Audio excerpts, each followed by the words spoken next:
Hey, I'm Carlos Garcia, and today it is part 2 of Jack Daniel's week. So we're getting into the 12s today. This is supposed to say this week. We got, let's see, I don't know which way the direction. So we have, what is it? Batch 1, Batch 2, Batch 3, and the new Batch 4 that came out in 2026. And we'll see how it is. Obviously, I've had a few pours of it. It has been in my whiskey cigar clubs recently, or last month. It wasn't the one the other day. It did mix for me. I think one time I had a 10 over it, and if you watched Monday's video, let's just say that wasn't my favorite release of the 10s. So we'll see how it does versus other 12s. I do remember last year's 12, it would be this one, versus the 14 that came out last year for the first time. So we'll see if batch 3 is still gonna be pretty good. I don't remember how much I like the first and second batches, so we'll find out today. But first, let's do a giveaway. All right, so this giveaway is for the Bomb Burgers video. So you'll actually get 2-ounce samples of the Bomb Burgers and 2 of the Shanks, the ones that had more of them. So the winner is David Feinberg 8201. Congratulations, email's in the description. Send me an email. All right, let's get right into the noses. Well, so some of you guys commented on, well, 2 things I want to actually bring up. I forgot. In the comments from the episode, the Jack Daniel's 10 episode, probably were like, oh, there's going to be a lot of permanent black marker notes this week because you guys know how I got a lot of that on the Jack Daniel's last year. The fall of Jack Daniel's last year was because of that note. Or I guess the earlier this year. But anyways, the Jack Daniel's 10 was very polarizing. Some of you guys love the new batch. Some of you guys agreed with me that, you know, the 4 was better or whatever was better.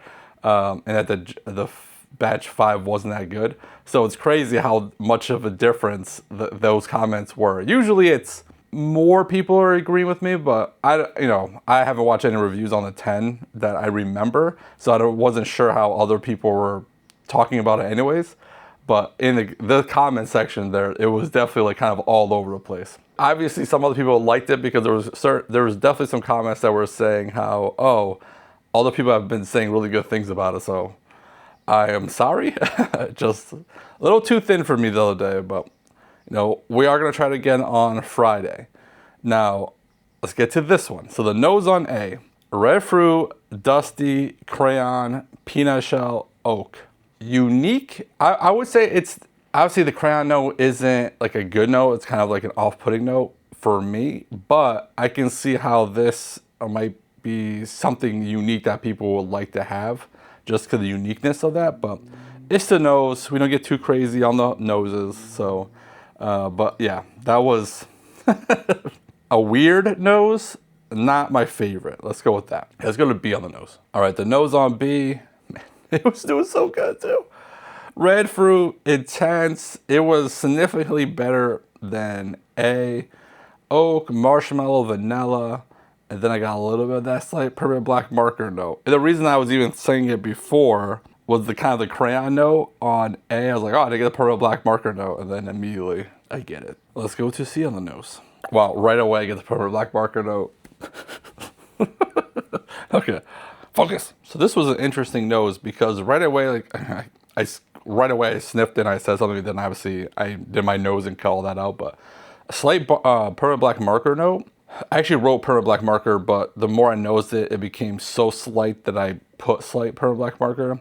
But a nice darker sweetness, a little dusty note, green grape, which in this profile is a very like outside the box with the rest of the notes.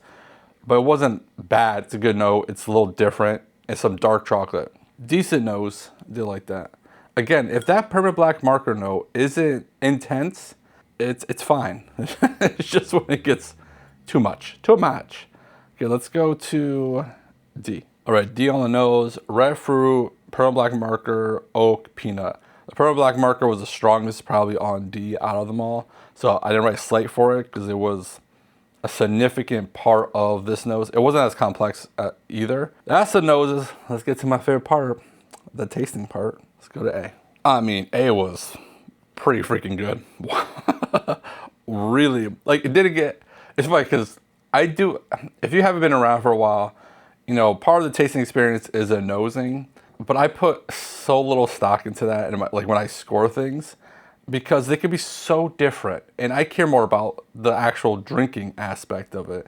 I do the nosing more to kind of see if it's the same or not. And like the nose, I did not enjoy that much, but the palate and finish, so tasty, so tasty. So marshmallow, sweet, oak, vanilla, thick mouthfeel, peanut butter. That's all the palate, and on the finish, peanut butter, chocolate, oak, vanilla, coconut. So delicious. And I wrote thick because the mouthfeels on the 10s were a little bit thin on a couple of them for sure. And that one was noticeably like, that's a really good sipping experience. Just like on the mouthfeel aspect of it. So that's all it takes. A little bit more proof points, less water. So I was like, let's go to B. Let's do 2 more sips. Okay, let's go to second sip on A. Again, very tasty. On the palate, I did write slight permanent black marker. I got the slightest of it. So I was like, you know what, let me just write it down. Chocolate, and on the finish, marshmallow. So those are notes on the opposite sides, and I got them on both. So it's starting to become more of everything on the palate is basically the same thing on the finish, the same notes, which isn't a bad thing. It's just, it doesn't like change once you get to the finish that much, except for that coconut note. That coconut is very unique. I didn't get as much on the second sip, but I definitely got a lot of it on the first sip. One more sip. All right, on the finish, I got some slight red fruit. Overall, very good. That will be hard to beat. That was right up my alley, let me tell you. Okay, let's go to B. Interesting, I got nothing on the finish. That's so weird. Definitely had to be a first sip situation here. On the palate, because I got a lot of notes on the palate. On the palate, woody, slight permanent black marker note. I actually didn't write the slight, I wrote it afterwards because it faded quickly. Red fruit, dark fruit, oak, vanilla. I got nothing on the finish, so let's go a second sip and figure that part out. All right, so B, on the beginning of the palate, it's not my favorite. It's that woody, permanent black and marker note. It's thinner mouthfeel than glass A. Overall, it's just not as good as glass A, which glass A was right up there for like my profile for sure. I did write some notes for the finish, oak, vanilla, marshmallow, you know, nothing crazy there. It didn't last long. Interesting. One more sip. All right, that finish turned out to actually be pretty good. So it got a little nuttiness there and some Dr. Pepper. The palate still isn't, it's okay. Nothing off-putting about it. If maybe I went glass B to glass A, I think I would have liked to appreciate it a little bit more, but because glass A was in front of glass B, and I just enjoy glass A so much, it's bringing down B. But this is why I A-B everything towards the end, so that doesn't happen. Like it'll be around something like maybe a D or something. But I did like A right now better. Let's go to C. All right, C is one of those bottles that I rate elevated for. So let me just go over the notes and I'll talk about it. So on the palate, rich, dusty, oak, red fruit, elevated, vanilla. On the finish, rich, oak, vanilla, bold, spice. And when I say rich, bold, elevated, kind of these all kind of trying to say the same thing. If someone told me this was like a Pappy 15 or something like that, I would believe them. That's how like, it's like in my head, what I think a high-end bourbon tastes like. It's not overly complex, it's just tastes like on a different level. I don't know if that's coming across to you guys, what I'm trying to say here. I know that's like kind of confusing myself, but it just tastes like on a, like it should be a more expensive bottle. You know, these are all $115-ish around there. And this, if someone told me this was like a $250 bottle, like some kind of crazy LE, I'd believe that. It just tastes that much, not necessarily better. I guess better would be the right word though. Just an elevated experience over the first two.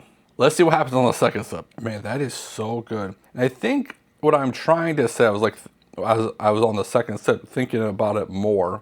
I think it just tastes so much oakier than the first two that I'm thinking in my head, this tastes like an 18-year-old, not a 12-year. It's not like overly oak or anything, it just tastes older. No new notes, it's the same kind of experience. I mean, one more sip. So I got a little something different on the finish there. Nothing bad or anything. I just couldn't figure out the actual flavor, but it had a little bit something else there. But again, it's not complex. I will say that. The problem with C is there's not a lot of different notes there, but what it is there, it excels so much at, and that's those vanilla oaks. It just tastes so much older than 12 years. I really enjoy that. That was also another one of my favorite profiles. So I have so many damn bottles, you know, I like a lot of different things. All right, let's go to D. Man, this has been all over the place today. Interesting. D gives me the oak feeling, but not like the really good oak like C. Permanent black marker, oak, vanilla, drying red fruit. On the finish, drying oak, vanilla. And this is what I was talking about, like the drying effect on the tongue. To me is like that oak. I don't want to say it's like over oaked. It's just, I don't know. That oak feeling is what's drying my tongue. To me, in my brain, it could be the tannins, whatever. It definitely gives me a drying feeling versus these other ones. Overall, it kind of reminded me of B. A lot of the similar, not similar exactly notes, but close to it. And there's like clearly 2 ahead of the other 2. Okay, another sip. Still decent to okay. Okay to decent, I guess. Nothing new on the palate. On the finish, slight permanent black marker and red fruit. It's still very drying. It's crazy how certain bottles do that to you.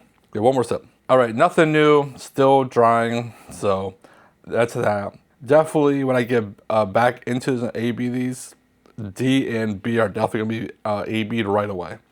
So I'll be right back with some scores. All right, well, that was more enjoyable than the 10s, that's for sure. There's 2 here that are just so freaking good for 2 different reasons. So definitely a profile thing, but I would recommend, you know. I know these are allocated, they're not the cheapest. I think the price point's actually pretty good. I just think the secondary is too high on them, and, well, I won't say too high, but it's high, right? But it's the limited thing, and we were talking about this in the comments on the 10s, that Jack Daniel's is so big that they need to produce more and more of these so that they're not so allocated. I agree with that. I think when you can have Knob Creek 12s sitting on the shelves, you can have Jack Daniel's 12s sitting on the shelves. Just saying. There's plenty of 10-year-old products out there that are sitting on shelves right now. Why not the Jack Daniel's 10? Come on. We can do it. Come on, Jack Daniel's. I got faith in you. All right, let's do the giveaway first before I reveal the scores and everything. If you want 2-ounce samples of all of these, this is the only one that has the least amount. Plenty here. Like the video, subscribe to the channel, and comment with JD12X. We'll just keep on theme like the 10. So put that all one word, and you'll be interested in the giveaway. So good luck to everybody. Now, the last place, and it came down to almost being this year's release too. Imagine if this year's releases are all just junk. So last place was D, right? Yep, okay, D. Which one? Batch 1. Batch 1, I scored 3.6. It was just not my favorite. It's fine, 100% like if you have it. Now, it is batch 1. There's not too much air out of it, so I don't think it's like an air problem. I'm sure I opened it. Actually, I am pretty sure I opened this last year. I did a video last year on the first 3 batches. I'll put that link in the description. You can see how I was different this year to last year, or the same. Either because I killed the first one, or maybe that's just when I got to it. But obviously it's the one that has the most in. Which is unfortunate because like in the Jack Daniel's 10, I was like, oh, my favorite had the most in it. That's the opposite today.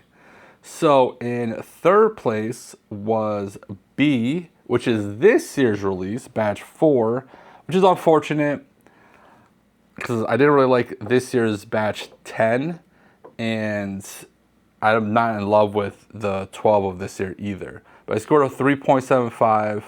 It has been kind of all over the place for me in blinds. So we'll see how it does in Fridays, because it's going to be in the next video as well with the 14s. And someone did recommend putting in a Jack Daniel's single barrel barrel proof that you can find like on the shelves, just to kind of compare a shelfer versus these.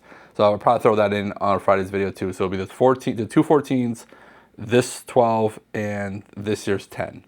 So it'll be a 5-way blind. All right, and then, so it came down to batch 3 and batch 2. And the winner is batch 3, which is last year's, which I did like last year's a lot. And what killed it was the permanent black marker note, which I didn't get too much on it. Did I get it all? I get it on the nose. Nope, I didn't get it on the palate. That's it. And this was the problem with it last year.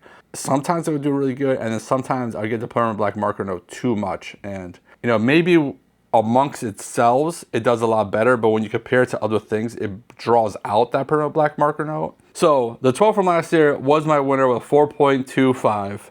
I did really enjoy that. It was very like elevated pour, phenomenal. I really, really like that. The batch 2, which was in glass A, I scored 4.1. Also very, very good. I really enjoyed that. Different profile though. That was just an overall really good bourbon which I think is like something that was really tasty. And C was something that like, oh, if you went out to a place and you got like a special pour, this is what I think, at least for me, what I'm hoping to have in that glass. Definitely let me know. I know you guys will in the comments. Your thoughts on the 12s, your favorite batches. Obviously, if you have them all, I know a couple of you guys had all the 10s, and you guys are telling me your lineups of the day. So if you have all the 12s, let me know your results. Don't go stupid. And if you do, don't get caught. Bye.